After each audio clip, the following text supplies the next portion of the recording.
Welcome. Today we're reading the chapter the second of the three spirits, of the novel A Christmas Carol. Now, sit tight and let's get into it. Awaking in the middle of a prodigiously tough snore, and sitting up in bed to get his thoughts together, Scrooge had no occasion to be told that the bell was again upon the stroke of 1. He felt that he was restored to consciousness in the right nick of time, for the especial purpose of holding a conference with the second messenger dispatched to him through Jacob Marley's intervention. But finding that he turned uncomfortably cold when he began to wonder which of his curtains this new spectre would draw back, he put them every one aside with his own hands, and, lying down again, established a sharp lookout all round the bed. For he wished to challenge the spirit on the moment of its appearance, and did not wish to be taken by surprise and made nervous.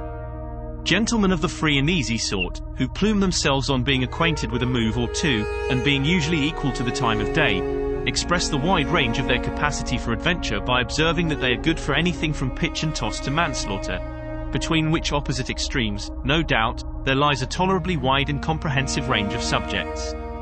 Without venturing for Scrooge quite as hardly as this, I don't mind calling on you to believe that he was ready for a good broad field of strange appearances, and that nothing between a baby and a rhinoceros would have astonished him very much. Now, being prepared for almost anything, he was not by any means prepared for nothing, and consequently, when the bell struck 1, and no shape appeared, he was taken with a violent fit of trembling. 5 minutes, 10 minutes, a quarter of an hour went by, yet nothing came. All this time he lay upon his bed, the very core and centre of a blaze of ruddy light, which streamed upon it when the clock proclaimed the hour, and which, being only light, was more alarming than a dozen ghosts, as he was powerless to make out what it meant, or would be at, and was sometimes apprehensive that he might be at that very moment an interesting case of spontaneous combustion, without having the consolation of knowing it. At last, however, he began to think as you or I would have thought at first, for it is always the person not in the predicament who knows what ought to have been done in it, and would unquestionably have done it too at last. I say, he began to think that the source and secret of this ghostly light might be in the adjoining room, from whence, on further tracing it, it seemed to shine. This idea taking full possession of his mind, he got up softly, and shuffled in his slippers to the door. The moment Scrooge's hand was on the lock, a strange voice called him by his name, and bade him enter. He obeyed. It was his own room. There was no doubt about that. But it had undergone a surprising transformation. The walls and ceiling were so hung with living green, that it looked a perfect grove, from every part of which bright gleaming berries glistened. The crisp leaves of holly, mistletoe, and ivy reflected back the light, as if so many little mirrors had been scattered there, and such a mighty blaze went roaring up the chimney as that dull petrification of a hearth had never known in Scrooge's time, or Marley's, or for many and many a winter season gone. Heaped up on the floor, to form a kind of throne, were turkeys, geese, game, poultry, brawn, great joints of meat, sucking pigs, long wreaths of sausages, mince pies, plum puddings, barrels of oysters, red-hot chestnuts, cherry-cheeked apples, juicy oranges, luscious pears, immense twelfth cakes, and seething bowls of punch, that made the chamber dim with the delicious steam. In easy state upon this couch there sat a jolly giant, glorious to see, who bore a glowing torch, in shape not unlike Plenty's horn, and held it up, high up, to shed its light on Scrooge as he came peeping round the door. "Come in," exclaimed the ghost. "Come in, and know me better, man." Scrooge entered timidly, and hung his head before this spirit. He was not the dogged Scrooge he had been, and though the spirit's eyes were clear and kind, he did not like to meet them. "I am the ghost of Christmas present," said the spirit. "Look upon me." Scrooge reverently did so. It was clothed in one simple deep green robe, or mantle, bordered with white fur. This garment hung so loosely on the figure, that its capacious breast was bare, as if disdaining to be warded or concealed by any artifice. Its feet, observable beneath the ample folds of the garment, were also bare, and on its head it wore no other covering than a holly wreath, set here and there with shining icicles.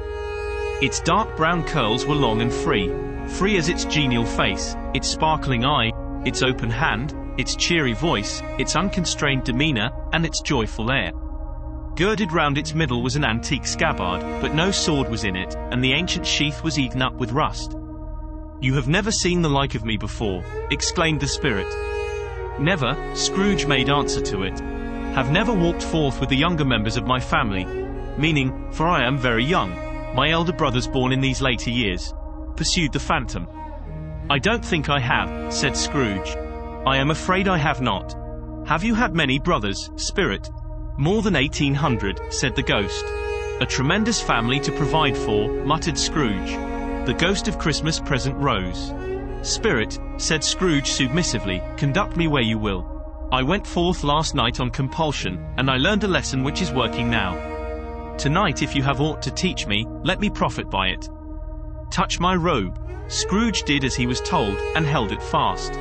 Holly, mistletoe, red berries, ivy, turkeys, geese, game, poultry, brawn, meat, pigs, sausages, oysters, pies, puddings, fruit, and punch, all vanished instantly. So did the room, the fire, the ruddy glow, the hour of night.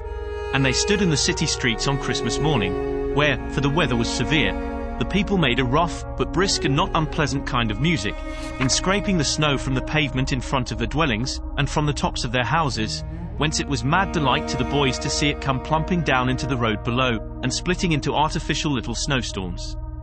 The house fronts looked black enough, and the windows blacker, contrasting with the smooth white sheet of snow upon the roofs, and with the dirtier snow upon the ground, which last deposit had been ploughed up in deep furrows by the heavy wheels of carts and wagons, furrows that crossed and recrossed each other hundreds of times where the great streets branched off, and made intricate channels, hard to trace in the thick yellow mud and icy water.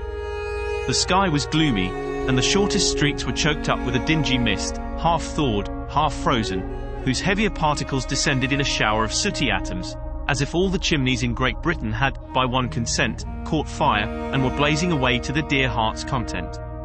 There was nothing very cheerful in the climate or the town, and yet was there an air of cheerfulness abroad that the clearest summer air and brightest summer sun might have endeavoured to diffuse in vain. For the people who were shovelling away on the very gold and silver fish, set forth among these choice fruits in a bowl, though members of a dull and stagnant-blooded race, appeared to know that there was something going on, and, to a fish, went gasping round and round their little world in slow and passionless excitement. The grocers! Oh, the grocers! Nearly closed, with perhaps 2 shutters down, or 1, but through those gaps such glimpses. It was not alone that the scales descending on the counter made a merry sound, or that the twine and roller parted company so briskly, or that the canisters were rattled up and down like juggling tricks, or even that the blended scents of tea and coffee were so grateful to the nose, or even that the raisins were so plentiful and rare, the almonds so extremely white, the sticks of cinnamon so long and straight, the other spices so delicious, the candied fruits so caked and spotted with molten sugar as to make the coldest lookers on feel faint, and subsequently bilious.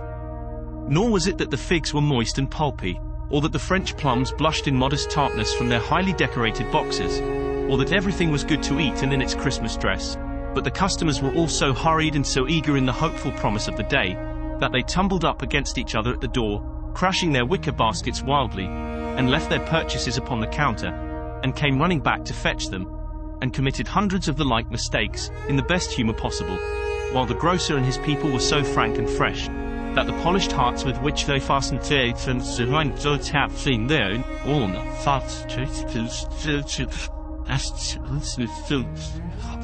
Charles.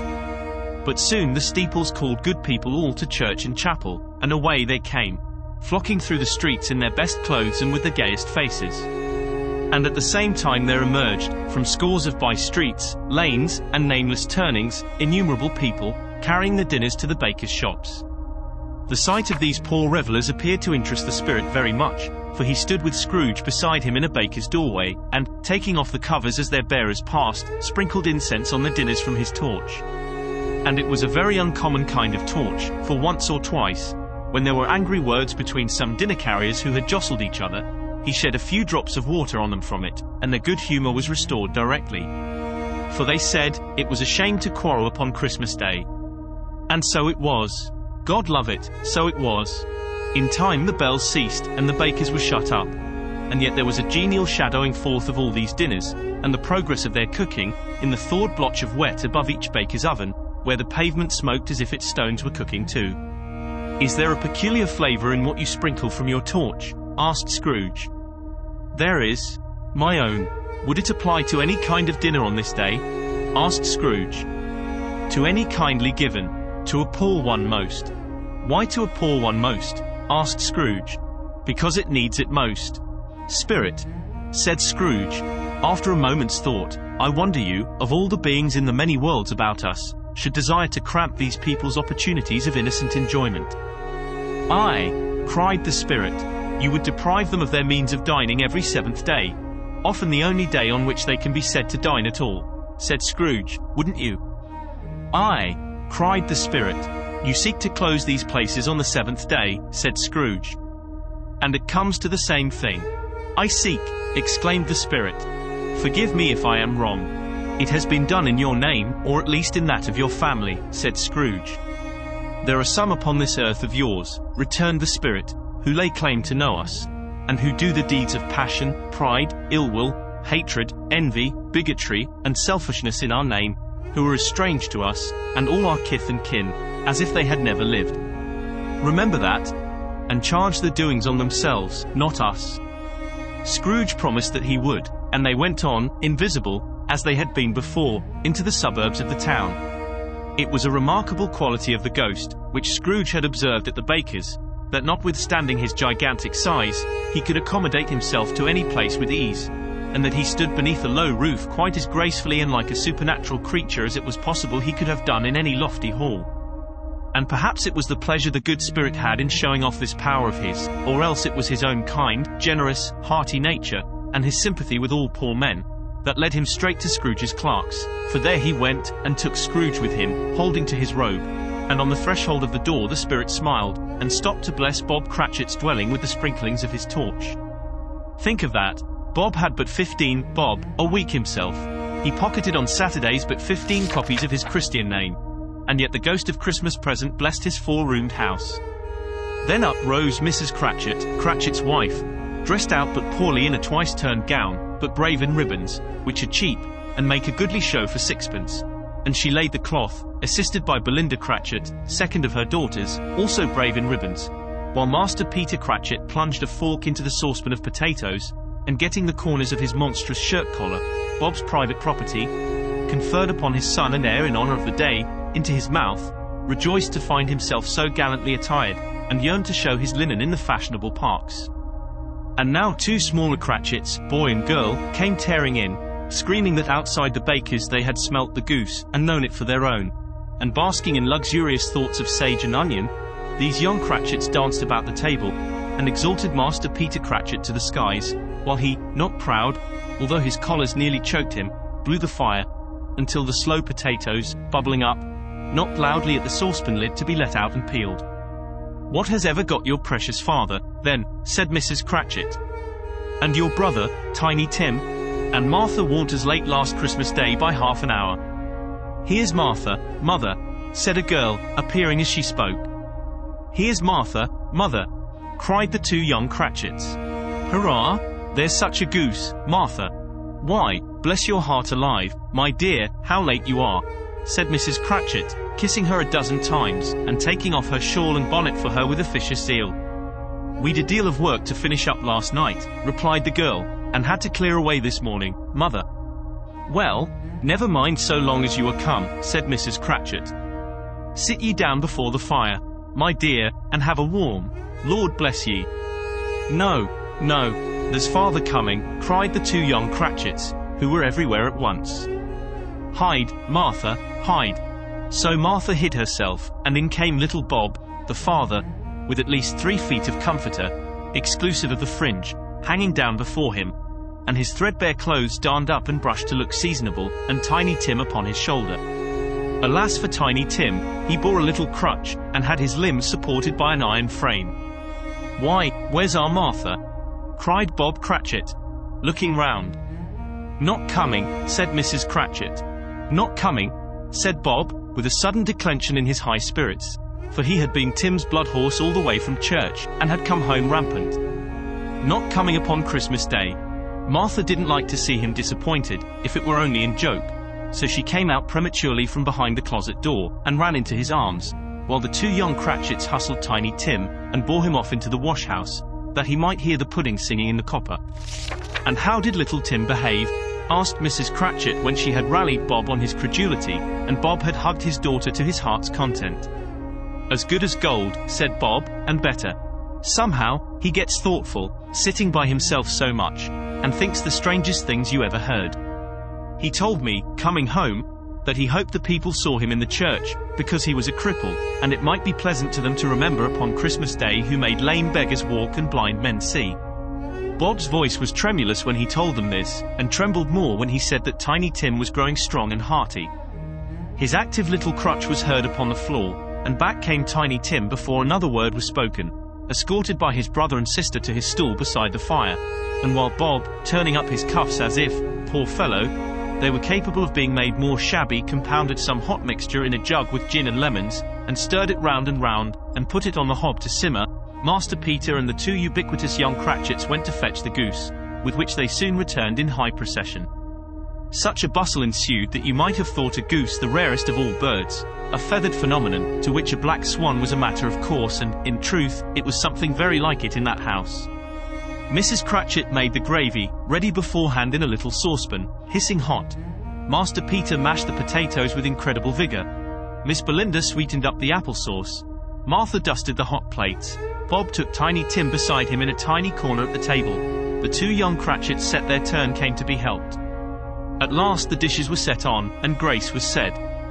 It was succeeded by a breathless pause, as Mrs. Cratchit, looking slowly all along the carving knife, prepared to plunge it in the breast. But when she did, and when the long-expected gush of stuffing issued forth, one murmur of delight arose all round the board, and even Tiny Tim, excited by the two young Cratchits, beat on the table with the handle of his knife and feebly cried hurrah. There never was such a goose. Bob said he didn't believe there ever was such a goose cooked. Its tenderness and flavour, size and cheapness, were the themes of universal admiration. Eked out by applesauce and mashed potatoes, it was a sufficient dinner for the whole family. Indeed, as Mrs. Cratchit said with great delight, surveying one small atom of a bone upon the dish, they hadn't ate it all at last. Yet everyone had had enough, and the youngest Cratchits, in particular, were steeped in sage and onion to the eyebrows. But now, the plates being changed by Miss Belinda, Mrs. Cratchit left the room alone, too nervous to bear witnesses to take the pudding up and bring it in. Suppose it should not be done enough. Suppose it should break in turning out. Suppose somebody should have got over the wall of the backyard and stolen it, while they were merry with the goose, a supposition at which the two young Cratchits became livid. All sorts of horrors were supposed. Hallo! A great deal of steam. The pudding was out of the copper. A smell like a washing day. That was the cloth. A smell like an eating house and a pastry cook's next door to each other, with a laundress's next door to that. That was the pudding. In half a minute Mrs. Cratchit entered, flushed, but smiling proudly, with the pudding, like a speckled cannonball, so hard and firm, blazing in half a quartern of ignited brandy, and bedight with Christmas holly stuck into the top. Oh, a wonderful pudding! Bob Cratchit said, and calmly too, that he regarded it as the greatest success achieved by Mrs. Cratchit since their marriage. Mrs. Cratchit said that, now the weight was off her mind, she would confess she had her doubts about the quantity of flour. Everybody had something to say about it, but nobody said or thought it was at all a small pudding for a large family. It would have been flat heresy to do so. Any Cratchit would have blushed to hint at such a thing. At last the dinner was all done, the cloth was cleared, the hearth swept, and the fire made up. The compound in the jug being tasted and considered perfect, apples and oranges were put upon the table, and a shovel full of chestnuts on the fire. Then all the Cratchit family drew round the hearth in what Bob Cratchit called a circle, meaning half a one, and at Bob Cratchit's elbow stood the family display of glass. 2 tumblers and a custard cup without a handle. These held the hot stuff from the jug, however, as well as golden goblets would have done, and Bob served it out with beaming looks, while the chestnuts on the fire sputtered and cracked noisily. Then Bob proposed, "A Merry Christmas to us all, my dears. God bless us," which all the family re-echoed. "God bless us everyone," said Tiny Tim, the last of all. He sat very close to his father's side, upon his little stool. Bob held his withered little hand to his, as if he loved the child, and wished to keep him by his side, and dreaded that he might be taken from him. "Spirit," said Scrooge, with an interest he had never felt before, "tell me if Tiny Tim will live." "I see a vacant seat," replied the ghost, "in the poor chimney corner, and a crutch without an owner, carefully preserved. If these shadows remain unaltered by the future, the child will die." "No, no," said Scrooge. "Oh no, kind spirit. Say he will be spared." "If these shadows remain unaltered by the future, none other of my race," returned the ghost, "will find him here." "What then? If he be like to die, he had better do it, and decrease the surplus population." Scrooge hung his head to hear his own words quoted by the spirit, and was overcome with penitence and grief. "Man," said the ghost, "if man you be in heart, not adamant, forbear that wicked cant until you have discovered what the surplus is, and where it is. Will you decide what men shall live, what men shall die? It may be that, in the sight of heaven, you are more worthless and less fit to live than millions like this poor man's child." Oh God, to hear the insect on the leaf pronouncing on the too much life among his hungry brothers in the dust. Scrooge bent before the ghost's rebuke, and, trembling, cast his eyes upon the ground. But he raised them speedily on hearing his own name. "Mr. Scrooge," said Bob. "I'll give you Mr. Scrooge, the founder of the feast." "The founder of the feast, indeed!" cried Mrs. Cratchit, reddening. "I wish I had him here. I'd give him a piece of my mind to feast upon, and I hope he'd have a good appetite for it." "My dear," said Bob, "the children. Christmas Day. It should be Christmas Day, I am sure," said she, "on which one drinks the health of such an odious, stingy, hard, unfeeling man as Mr. Scrooge. You know he is, Robert. Nobody knows it better than you do, poor fellow." "My dear," was Bob's mild answer. "Christmas Day. I'll drink his health for your sake and the day's," said Mrs. Cratchit, "not for his. Long life to him, a Merry Christmas and a Happy New Year. He'll be very merry and very happy, I have no doubt." The children drank the toast after her. It was the first of their proceedings which had no heartiness in it. Tiny Tim drank it last of all, but he didn't care twopence for it. Scrooge was the ogre of the family. The mention of his name cast a dark shadow on the party, which was not dispelled for full 5 minutes. After it had passed away, they were 10 times merrier than before, from the mere relief of Scrooge the baleful being done with. Bob Cratchit told them how he had a situation in his eye for Master Peter, which would bring in, if obtained, full 5 and 6pence weekly. The 2 young Cratchits laughed tremendously at the idea of Peter's being a man of business, and Peter himself looked thoughtfully at the fire from between his collars, as if he were deliberating what particular investments he should favour when he came into the receipt of that bewildering income. Martha, who was a poor apprentice at a milliner's, then told them what kind of work she had to do, and how many hours she worked at a stretch, and how she meant to lie abed tomorrow morning for a good long rest, tomorrow being a holiday she passed at home. Also how she had seen a countess and a lord some days before, and how the lord was much about as tall as Peter, at which Peter pulled up his collar so high that you couldn't have seen his head if you had been there. All this time the chestnuts and the jug went round and round, and by they had a song, about a lost child travelling in the snow, from Tiny Tim, who had a plaintive little voice, and sang it very well indeed. There was nothing of high mark in this. They were not a handsome family, they were not well dressed, their shoes were far from being waterproof, their clothes were scanty, and Peter might have known, and very likely did, the inside of a pawnbroker's. But they were happy, grateful, pleased with one another, and contented with the time, and when they faded, and looked happier yet in the bright sprinklings of the Spirit's torch at parting, Scrooge had his eye upon them, and especially on Tiny Tim, until the last. By this time it was getting dark, and snowing pretty heavily, and as Scrooge and the Spirit went along the streets, the brightness of the roaring fires in kitchens, parlours, and all sorts of rooms was wonderful. Here, the flickering of the blaze showed preparations for a cosy dinner, with hot plates baking through and through before the fire, and deep red curtains, ready to be drawn to shut out cold and darkness. There, all the children of the house were running out into the snow to meet their married sisters, brothers, cousins, uncles, aunts, and be the first to greet them. Here, again, were shadows on the window blinds of guests assembling, and there a group of handsome girls, all hooded and fur-booted, and all chattering at once, tripped lightly off to some near neighbour's house, where, woe upon the single man who saw them enter artful witches, well they knew it in a glow. But, if you had judged from the numbers of people on their way to friendly gatherings, you might have thought that no one was at home to give them welcome when they got there, instead of every house expecting company, and piling up its fires half chimney high. Blessings on it, how the ghost exulted! How it bared its breadth of breast, and opened its capacious palm, and floated on, outpouring with a generous hand its bright and harmless mirth on everything within its reach. The very lamplighter, who ran on before, dotting the dusky street with specks of light, and who was dressed to spend the evening somewhere, laughed out loudly as the Spirit passed, though little kenned the lamplighter that he had any company but Christmas.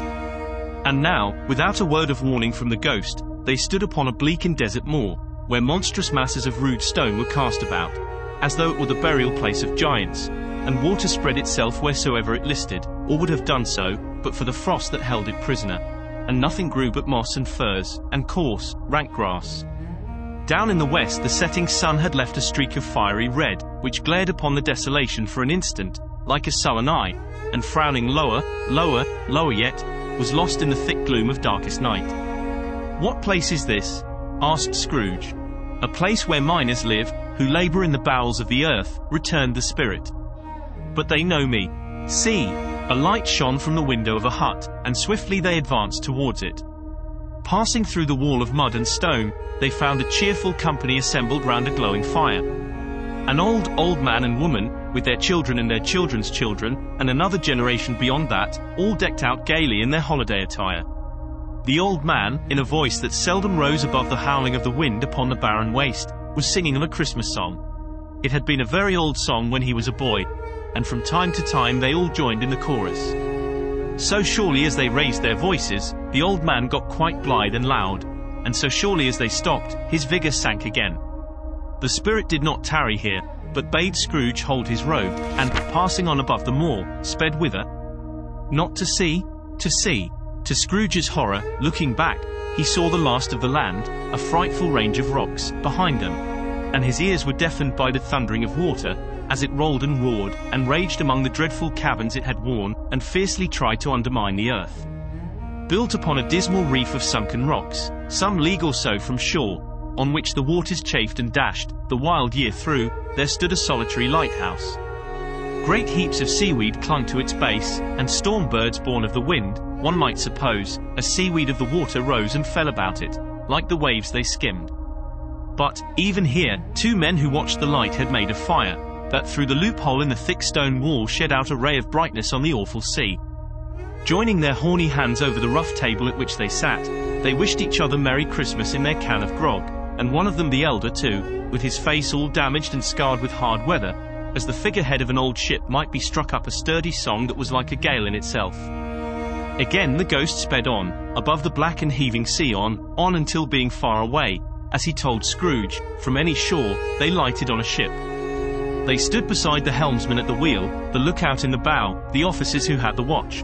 Dark, ghostly figures in their several stations, but every man among them hummed a Christmas tune, or had a Christmas thought, or spoke below his breath to his companion of some bygone Christmas day, with homeward hopes belonging to it. And every man on board, waking or sleeping, good or bad, had had a kinder word for one another on that day than on any day in the year, and had shared to some extent in its festivities, and had remembered those he cared for at a distance, and had known that they delighted to remember him. It was a great surprise to Scrooge, while listening to the moaning of the wind, and thinking what a solemn thing it was to move on through the lonely darkness over an unknown abyss, whose depths were secrets as profound as death. It was a great surprise to Scrooge, while thus engaged, to hear a hearty laugh. It was a much greater surprise to Scrooge to recognize it as his own nephew's, and to find himself in a bright, dry, gleaming room, with the spirit standing smiling by his side, and looking at that same nephew with approving affability. "Ha, ha!" laughed Scrooge's nephew. "Ha, ha, ha! If you should happen, by any unlikely chance, to know a man more blessed in a laugh than Scrooge's nephew, all I can say is, I should like to know him too. Introduce him to me, and I'll cultivate his acquaintance. It is a fair, even-handed, noble adjustment of things, that while there is infection and disease and sorrow, there is nothing in the world so irresistibly contagious as laughter and good humor." When Scrooge's nephew laughed in this way, holding his sides, rolling his head, and twisting his face into the most extravagant contortions, Scrooge's niece, by marriage, laughed as heartily as he. And their assembled friends, being not a bit behindhand, roared out lustily.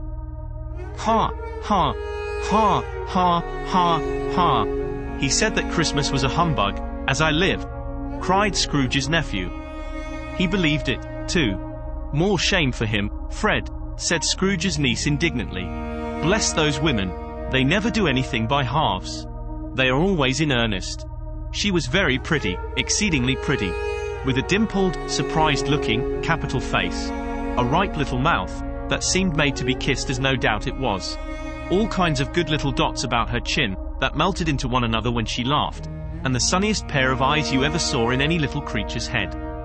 Altogether she was what you would have called provoking, you know, but satisfactory, too. "Oh, perfectly satisfactory.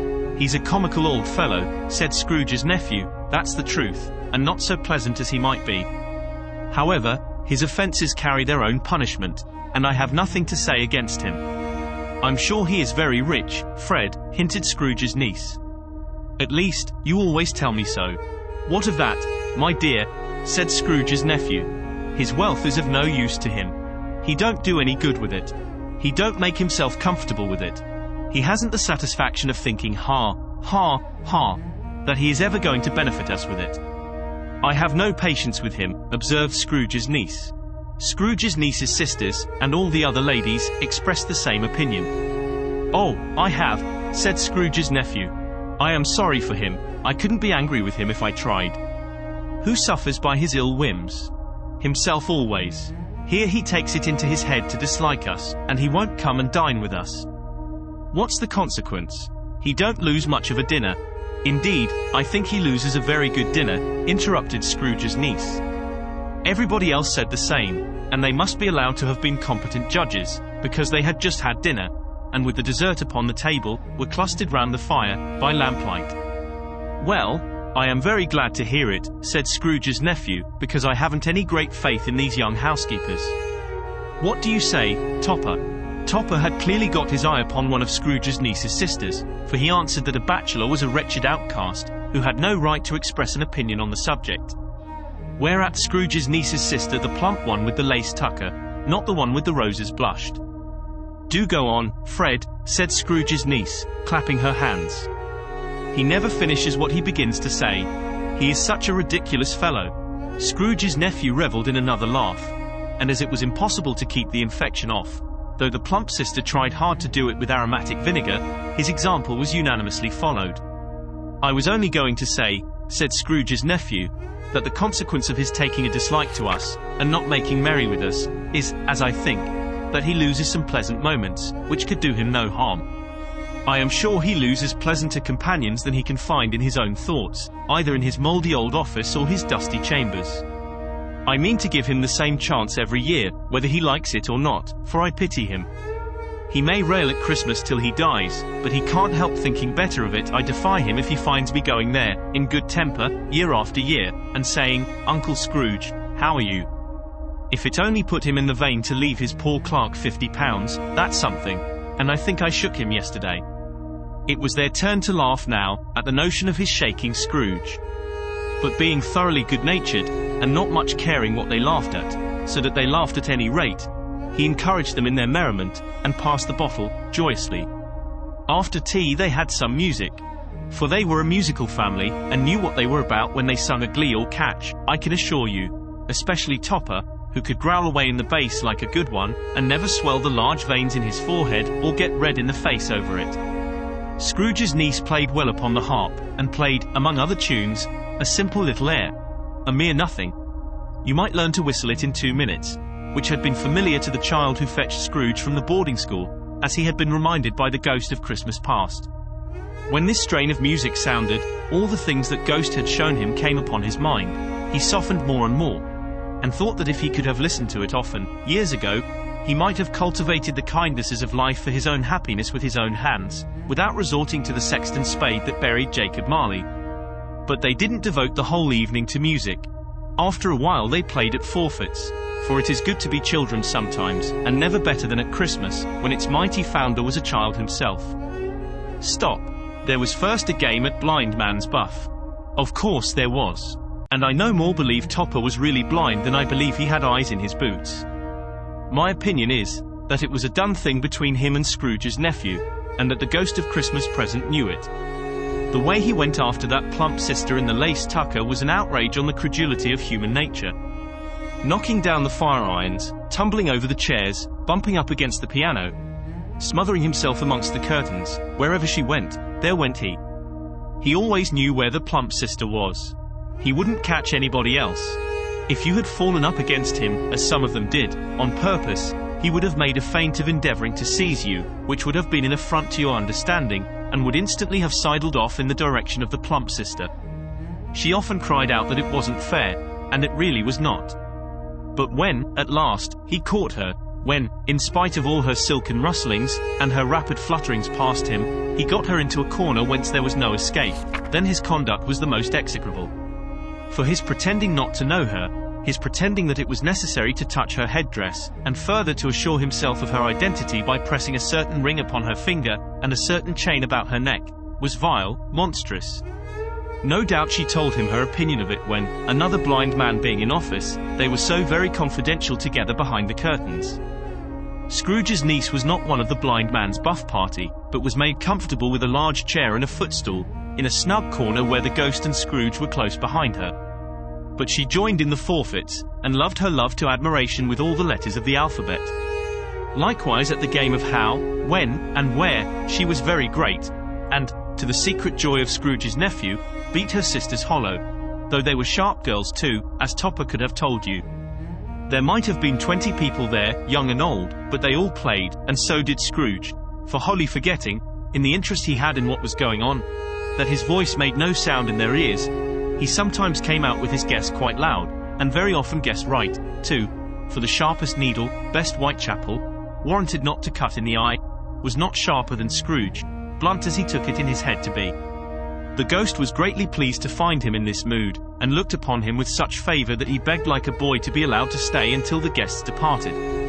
But this the spirit said could not be done. "Here is a new game," said Scrooge. "1 half-hour, spirit, only one." It was a game called Yes and No, where Scrooge's nephew had to think of something, and the rest must find out what, he only answering to their questions yes or no, as the case was. The brisk fire of questioning to which he was exposed elicited from him that he was thinking of an animal, a live animal, rather a disagreeable animal, a savage animal, an animal that growled and grunted sometimes, and talked sometimes, and lived in London, and walked about the streets, and wasn't made a show of, and wasn't led by anybody, and didn't live in a menagerie, and was never killed in a market, and was not a horse, or an ass, or a cow, or a bull, or a tiger, or a dog, or a pig, or a cat, or a bear. At every fresh question that was put to him, this nephew burst into a fresh roar of laughter, and was so inexpressibly tickled, that he was obliged to get up off the sofa and stamp. At last the plump sister, falling into a similar state, cried out, "I have found it out. I know what it is, Fred. I know what it is." "What is it?" cried Fred. "It's your Uncle Scrooge," which it certainly was. Admiration was the universal sentiment, though some objected that the reply to, "Is it a bear?" ought to have been, "Yes," inasmuch as an answer in the negative was sufficient to have diverted the thoughts from Mr. Scrooge, supposing they had ever had any tendency that way. "He has given us plenty of merriment, I am sure," said Fred, "and it would be ungrateful not to drink his health. Here is a glass of mulled wine ready to our hand at the moment, and I say, Uncle Scrooge." "Well, Uncle Scrooge," they cried. "A Merry Christmas and a Happy New Year to the old man, whatever he is," said Scrooge's nephew. "He wouldn't take it from me, but may he have it, nevertheless." Uncle Scrooge. Uncle Scrooge had imperceptibly become so gay and light of heart, that he would have pledged the unconscious company in return, and thanked them in an inaudible speech, if the ghost had given him time. But the whole scene passed off in the breath of the last word spoken by his nephew, and he and the spirit were again upon their travels. Much they saw, and far they went, and many homes they visited, but always with a happy end. The spirit stood beside sick beds, and they were cheerful, on foreign lands, and they were close at home, by struggling men, and they were patient in the greater hope, by poverty, and it was rich. In almshouse, hospital, and jail, in misery's every refuge, where vain man in his little brief authority had not made fast the door, and barred the spirit out, he left his blessing and taught Scrooge his precepts. It was a long night, if it were only a night, but Scrooge had his doubts of this, because the Christmas holidays appeared to be condensed into the space of time they passed together. It was strange, too, that, while Scrooge remained unaltered in his outward form, the ghost grew older, clearly older. Scrooge had observed this change, but never spoke of it until they left a children's 12th night party, when, looking at the spirit as they stood together in an open place, he noticed that its hair was grey. "Are spirits' lives so short?" asked Scrooge. "My life upon this globe is very brief," replied the ghost. It ends tonight. Tonight, cried Scrooge. Tonight at midnight. Hark! The time is drawing near. The chimes were ringing the 11:15 at that moment. Forgive me if I am not justified in what I ask, said Scrooge, looking intently at the spirit's robe, but I see something strange, and not belonging to yourself, protruding from your skirts. Is it a foot or a claw? It might be a claw, for the flesh there is upon it, was the spirit's sorrowful reply. Look here. From the foldings of its robe it brought 2 children, wretched, abject, frightful, hideous, miserable. They knelt down at its feet, and clung upon the outside of its garment. Oh man! Look here! Look down here! Exclaimed the ghost. They were a boy and girl. Yellow, meager, ragged, scowling, wolfish, but prostrate, too, in their humility. Where graceful youth should have filled their features out, and touched them with its freshest tints, a stale and shriveled hand, like that of age, had pinched and twisted them, and pulled them into shreds. Where angels might have sat enthroned, devils lurked, and glared out menacing. No change, no degradation, no perversion of humanity in any grade, through all the mysteries of wonderful creation, has monsters half so horrible and dread. Scrooge started back, appalled. Having them shown to him in this way, he tried to say they were fine children, but the words choked themselves, rather than be parties to a lie of such enormous magnitude. Spirit, are they yours? Scrooge could say no more. They are man's, said the spirit, looking down upon them. And they cling to me, appealing from their fathers. This boy is ignorance. This girl is want. Beware of them both, and all of their degree, but most of all beware this boy, for on his brow I see that written which is doom, unless the writing be erased. Deny it, cried the spirit, stretching out his hand towards the city. Slander those who tell it ye. Admit it for your factious purposes, and make it worse. And bide the end. Have they no refuge or resource? Cried Scrooge. Are there no prisons? Said the spirit, turning on him for the last time with his own words. Are there no workhouses? The bell struck 12. Scrooge looked about him for the ghost, and saw it not. As the last stroke ceased to vibrate, he remembered the prediction of old Jacob Marley, and, lifting up his eyes, beheld a solemn phantom, draped and hooded, coming like a mist along the ground towards him. Did you enjoy today's chapter of A Christmas Carol? Why not subscribe and ring the bell?